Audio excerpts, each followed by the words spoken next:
বাংলাদেশ জাতীয়তাবাদী মৎস্যজীবী দল মুন্সিগঞ্জ জেলা ও টঙ্গীবাড়ী উপজেলার যৌথ আয়োজনে মাছের পোনা অবমুক্তকরণ ও আলোচনা সভা অনুষ্ঠিত। তথ্য ভিডিওচিত্রে মুন্সিগঞ্জ থেকে আমাদের প্রতিনিধি মোহাম্মদ সাইফুল ইসলাম মোল্লা।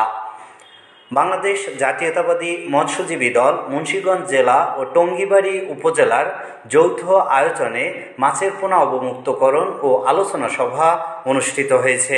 উক্ত আলোচনা সভায় প্রধান অতিথি হিসেবে উপস্থিত ছিলেন বাংলাদেশ জাতীয়তাবাদী দল বিএনপির সংগ্রামী যুগ্ম মহাসচিব অ্যাডভোকেট আব্দুস সালাম আজাদ।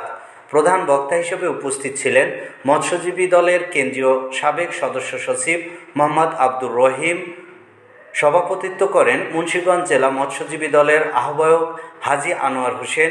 বিশেষ অতিথি হিসেবে উপস্থিত ছিলেন জসলং ইউনিয়ন বিএনপির সভাপতি খায়রুল কবির কাজল হায়দার, পাঁচগাঁও ইউনিয়ন বিএনপির সভাপতি সেলিম শেখ, দিঘিরপাড় ইউনিয়ন বিএনপির সভাপতি বাবুল মোল্লা, কামারখাড়া ইউনিয়ন বিএনপির সাধারণ সম্পাদক হাজী হুমায়ুন, মুন্সিগঞ্জ সদর উপজেলার মৎস্যজীবী দলের ভারপ্রাপ্ত সাধারণ সম্পাদক বিজয় হাসান ও সমাজ কল্যাণ বিষয়ক সম্পাদক মোহাম্মদ ফারুক আহমেদ সহ মৎস্যজীবী দলের অনেক নেতৃবৃন্দ